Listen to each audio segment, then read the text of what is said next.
the Traxxas Raptor is based on the Traxxas Slash, which was first released all the way back in 2008. However, this fancy new-ish Ford Raptor body does add a little bit to that old two-wheel drive Slash platform, making it interesting enough for me to ask my nephew to borrow it so I can do a review on it. So big thanks to my nephew for letting me borrow this pretty good looking Ford Raptor bodied Traxxas Slash. I really like some of the scale realism. I mean, how many short course trucks have mirrors on them? It also has some hard plastics in the front to create a bit of a grille. There's also an air vent in the hood, for example. So the body does look really good, although it does rub on the little nerve bars on the sides a little bit. So maybe put some tape on there if you really want to keep your body all protected. But like most ugly people will tell you, true beauty is on the inside, and this is the chassis of the Traxxas Slash. Once you remove this Raptor body shell, it's really just a XL5 2S or NIM battery Traxxas Slash. The only small differences are the front bumper and slightly taller body posts in the front. Everything else is exactly like a standard Slash, which is by now a 13-year-old platform. I really like the battery tray system Traxxas has gone with here. You can get a flat hold down bracket. You can also get them at different thicknesses, so depending on which battery you put in, you can go with whatever you want. Really, the main thing I don't like with this car is the way the solder points on the motor are completely exposed and little bits of dirt can get into the motor. I really don't know why they just didn't put on a super cheap little plastic bracket there just to keep everything protected. Everything else though is really nice. You have very sturdy components throughout, and you even have adjustable camber front and rear, and adjustable toe in the front as well. However, you can see the chassis is pretty high up. This is because back in the day, I guess Traxxas wanted this to be more of a very versatile machine, something you can take to the racetrack but also just bash around with. So that's why there's quite some ride height with this model. And there is of course a low center of gravity chassis available, which I'll discuss in a later video. The remote, by the way, is good enough. It feels pretty comfortable. However, it is not compatible with TSM. So if you want to have the TSM receiver in there, you'll also need a different remote. So my advice would be, if you're going the Slash or Raptor route, just get the most expensive model that you can actually afford. Now, when it comes to actually driving the Raptor or the Slash, because it's identical, I kind of enjoyed it. However, you do have to be pretty careful with it. It is rear-wheel drive only, and on this sort of rougher, loose terrain, it can fishtail, and it is a bit difficult to control the fishtailing. And so a lot of people would probably be better off with the four-wheel drive model if they don't specifically want that rear-wheel driveness. Also, as I said, the chassis is pretty high up off the ground, and so the center of gravity is pretty tall, and therefore the Raptor can roll over if you're not careful, or if you just happen to ride on a very high traction, high grip surface.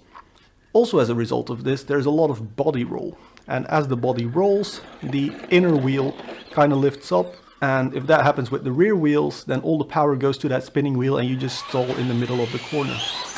Something that I do really like on this Raptor is how it jumps. It's incredibly stable in the air, but there's no air control, so it's just gonna hover through the air the same way that it took off. If you take off flat, it'll be flat throughout. If you take off nose up, you'll land nose up. So that's just something to keep in mind. It's just two-wheel drive, very small, light wheels on a rather big truck, so air control pretty much non-existent. Control on the terrain, and this sort of rougher, sandy terrain I really enjoy driving the Slash on, is really good. I really enjoy it actually. Kind of like it more than my Arma Big Rock, which is like four-wheel drive and way faster and more powerful, but it's also a handful. This is really more for skilled drivers, and I guess Traxxas does get that sort of versatility with the Slash, because it's a quite affordable vehicle. So you can bash it because it doesn't break, but you can also use it for racing, and I guess as long as everyone's racing a Slash, you can do competitive racing with it.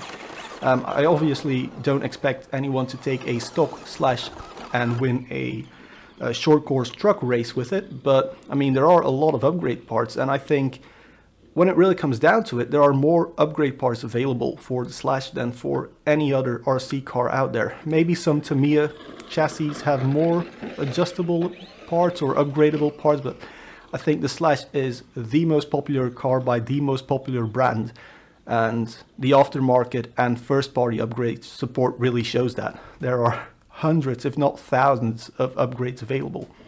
Furthermore, you can turn your Slash into a drag car, you can turn it into a buggy, a rally car, whatever you want. You can really do that with the Traxxas Slash, and I think that's great.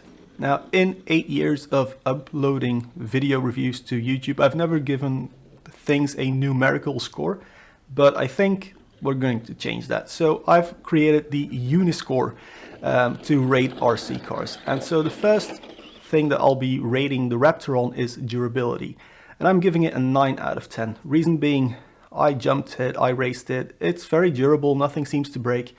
I did read about the tops of shocks breaking, but I think that's only in really harsh crashes, so we can't really fault it there. Serviceability, easy 10. Traxxas parts are available literally everywhere. If you break something, you can get it within an hour and be up and running again. So 10 out of 10 serviceability. The upgradability, I'm also giving it a 10. The sheer amount of upgrade parts, both from Traxxas and the aftermarket, is incredible. However, because it is so mainstream, the cool factor is pretty low at only a 4. The handling, I gave it a 6, which may be a little bit higher than what a lot of people would give it, but it's really not that bad as long as you're on loose terrain. Speed, well, it does about 50 kilometers an hour, so I gave it a 4. The bash score, I gave it a 5 because, well, it's not four-wheel drive. You can't just bash it on any sort of terrain. It has to be pretty smooth and pretty high traction to actually have fun and speed with it. A race score, I gave it a 4 because Traxxas Slash specific races do exist, and for that they're awesome because they're affordable and you can race them pretty easily. It's very accessible racing, but you're not going to win a short course race without a lot of modifications. The crawl score, I gave it a 1 because it's an open differential rear wheel drive short course truck. It really doesn't crawl at all. You can get stuck on grass with this thing. And then for realism, I gave it a 6, which is relatively high, but I mean, it even comes with mirrors, so that's why it gets a whopping 59 points out of 100 in total. Anyway guys, that was it for me from me for the Traxxas Raptor or Slash two-wheel drive on the Nimpack. My advice would be get the most expensive Slash you can afford if you're going the Slash route. And that was it. Thank you very much for watching. I'll see you guys in the next one. Cheers!